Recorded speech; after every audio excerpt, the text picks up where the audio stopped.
What's good, y'all? Today is February 11th, 12:30 p.m. I'm about to leave the crib right now. I'm really honestly just gonna do some work. I gotta pick up some dry cleaning, and after that, I'm gonna go and do some work. I figured I'd do work outside of the house. I do a lot of work inside the house, which is perfectly fine. Every once in a while, I do kind of just want to get out, be outside, so that way I ain't stuck in here. Plus, it's hot as heck in here, man. Like, it's baking, bro. So to be in an area where it is probably a little bit more air controlled is huge. But what I wanted to talk about today, before we left, I got this. So Chris Williamson, I'm a fan of his. He has like a newsletter he sends out every single Monday. So this was on, I don't know, maybe like 2 Mondays ago or maybe last Monday. But it was something that kind of stuck with me, and it's bravery all the way down. Quote is, life shrinks or expands according to one's courage. And it did really make me think. I do believe it's the truth. Life does shrink or expand according to one's courage. And I guess how I interpreted it was, life kind of works on what you're willing to do, the fears that you're willing to conquer, and the risks you're willing to take. So if you decide to stay in your hometown, work the same job for 20 plus years, never get out your comfort zone, never travel, never take any type of risk, I think your life kind of shrinks. Your life stays the same. You really have no, I'm not going to say you have no real character growth, but the person that you could possibly be, the man that you can possibly be, completely changes because you chose to limit yourself completely. And it could be because of courage. It could be because you're scared. It could be because you fear that if you do take this risk, everything is going to change, which it probably will change. You might be afraid of what other people are going to think about you, what your family might think about, what they might say about you, how they might view you all of a sudden because you took this change. They might not see the vision. They might think it's stupid. There's so many reasons why you should not do something, but because of that, your life will never be where it could possibly be. You will never have the experiences that can make you into a great, powerful human being. Just by taking that risk, it'll open up your eyes to so much, and then change the way you don't view people, change the way you don't interact with people. An example I feel like worked for myself is 2 years ago, I went to the Philippines. I went out there by myself, just me, booked a plane ticket, was out there for 3 weeks. And a lot of my family was scared, because they ain't really know. Plus, I guess I ain't really know. And a lot of, us black folks, they be like, yo, chill. Like, you get kidnapped out there, this, that, And none of my family really have left the state for real. My mom went to Italy, and I think that's really it. But, like, none of my family really traveled. We might go to a different state. You might go to Florida, might go to Pennsylvania, but you ain't really leave for real. And I went all the way out the country, across the world, 23-hour flight. And some people, friends were like, yo, that's really cool, that's dope. But other people were like, nah, man, nah, like, you shouldn't do it. Why would you go out there for that long? Why are you going by yourself? And they had doubts. But crazy enough, because I took that leap, I ain't gonna sit here and say it changed my life like that, but it definitely was, one, a lot of fun. It showed me a lot of experiences that I never would have had here in America. It did open my eyes to a way of living. I came back to America and I was like, dang, you don't realize how good we have it here. Going over there, don't get me wrong, there is some lavish stuff. I was able to live a little differently. I was able to live a little bougie while out there because our money stretches. But I did see poverty. I did see, kids having it rough. I did see families living in places that kind of look like shacks. I remember at one point we got hit with a typhoon while out there, and there was no lights. But imagine living like that. Like, around here, it's like, it's no big deal, no lights, this, that. But, like, that's normal for them.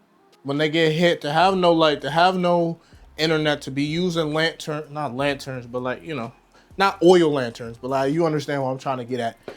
That's normal to them. That's their life. And I come over to America, and I'm like, dang, seeing how they live, seeing some of the struggles that they face, and I have never experienced that ever in my life.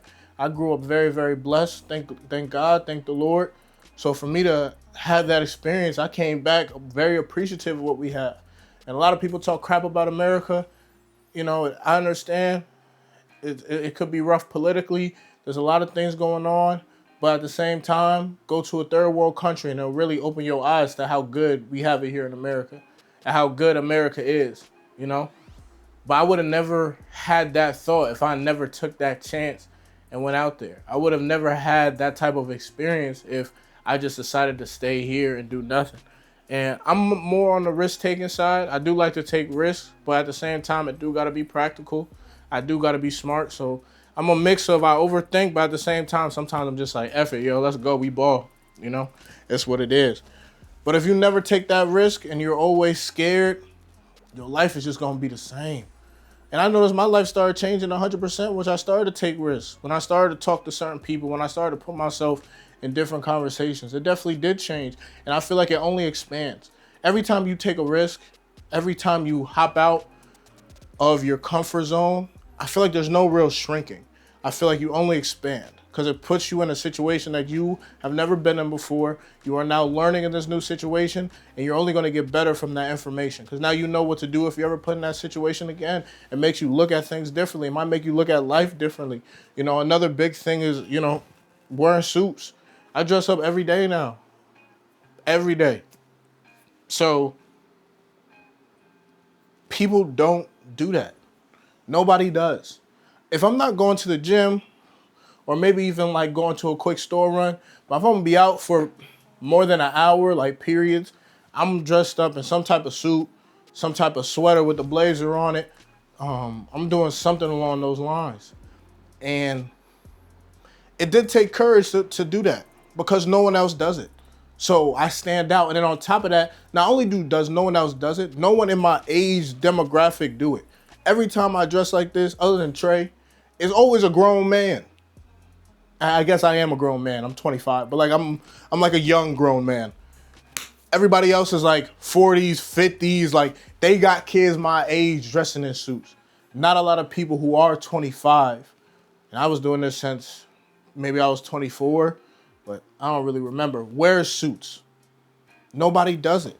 But it takes courage because when you first do it, it feels weird. Now it feels normal. I've been doing this for a while. This is just a normal get up. But at one point it felt weird. I felt like I stood out. Even walking around, I felt like I stood out. People stare at you. Why you in? People are curious. And it's not like a negative stare, but people do be like, what's good? Why you in a suit for? There have been many people, I've had family members, I will dress like this, co-workers. I got people when I walk into the store. A lot of people ask me, except for the people who see me all the time and they know this how I is. A lot of people ask me, why are you in a suit? Oh, you dressed up for an occasion? Nah, that's just how I rock. Why you dress up like that for? You know, isn't that uncomfortable? Why not just wear a hoodie? Like, what's the purpose? What's the point? And of course, I explain it to it because there's a purpose behind everything. There's a reason behind everything. But in the beginning, it was a lot to take those questions. I was nerve-wracking to take those questions. To dress up like this, to go to the mall was weird. It was foreign because it never happened. Like, it was just never like this. And especially when you meet up with friends that you haven't seen in a long time, like friends you haven't seen in a minute, and then you pop out like this, they always like, yo, I mean, you can get I got some compliments, but they are like, damn, dog, like, why are you in a suit for? Like, what's the purpose of this? Like, why do you do this? There's always some type of question, some type of pushback. And in the beginning, it's so hard to get used to that. And it's nerve-wracking and it's nervous. But when I tell you, my life has expanded because of it 100%. People treat me differently. People treat me more with respect. I get significantly more compliments from men and women alike, old and young. People, I feel like, I'm not going to say pay attention to me more, but I definitely get more looks than what I used to. And I feel like has opened up opportunities and conversations that I would have never had if I never decided to wear a suit every day and to go out on a regular, on a regular Wednesday and wear a suit. I could easily put on jeans and a hoodie to go do what I'm gonna do. I'm gonna literally sit down. I'm going to the university today. I'm literally gonna sit down in a room and work on the podcast and work on editing these videos and read some books. That's all I'm doing. There's no need for me to really be like this to do that. But I still do it anyway. And it opens up conversations with people you probably would never have conversations about. They ask me why I do this, that, yada, yada, yada. But you get the point. And that really did open my eyes, that quote, You got to be brave to live. And you got to take risks. You can't just stay in the same bubble that you're used to for the rest of your life. And before you know it, life is going to be gone, man. And a lot of people are telling me, and I'm young, 25, I work with older people, and, I work with this one dude, he's like 72, and he said life just went by. But before you know it, it was gone. He went like this. You think you have a lot of time, and the next thing you know, you're 72 years old, finna retire. And I'm trying to realize that and really grasp that. So if life is that fast, are you gonna let your life shrink? Are you gonna be scared? You're not gonna take any risk? You're not gonna have any courage to go out there and do what you gotta do? Or are you gonna have courage? You're gonna man up, you're gonna buck up, you're gonna go out there and you're gonna take risks even when people say you shouldn't do it. You do it anyway. Regardless, you're gonna learn. I've taken risks and I lost a lot of money. I've taken risks and I'm not sure if I've gained a lot of money. I've definitely lost more money than I've gained, but I took a risk one time and lost $8,000. Crazy. No one really knows about that, I guess, until now. Yeah, this was years ago, and I ain't really had it like that. Whoa. Was it 8,000? Might have been 5,000. Okay, yeah. Wasn't 8,000. I took a risk and I lost $5,000. Not a lot of people know about that. But I took the risk because it was something that I wanted to do, and it ended up not working out. And I was like, all right, it is what it is. And I was way worse back then than I was now. Like now I got a good job.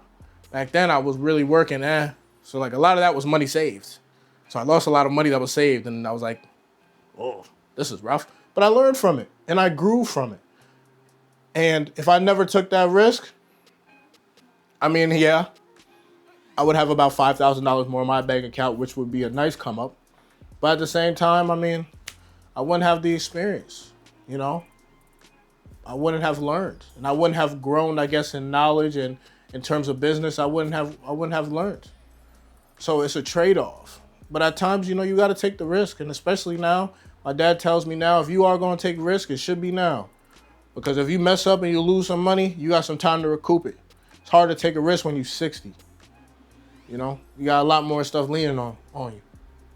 You got a job, no kids, no wife. This is the time to kind of, I ain't gonna say ball out and act a fool, because we all need to be smart. But this definitely is the time where you could take more risk, you could get slapped and punched in the face, and you could get back up and still be straight. And it'll be easier for you to recover. So that's my little spiel. Life shrinks and grows depending on your courage. So are you gonna shrink or are you gonna grow? Have courage, man. Don't be afraid. Go out there and do what you gotta do. So that's pretty much it. I gotta get up out of here so I can go. I gotta also go pick up my dry cleaning. So I'm gonna catch you on the next one. Thank you for listening. I love you, Brody. Keep your head up. Keep pushing. Don't be afraid. Take risk. Have courage. Catch you later, man. Peace.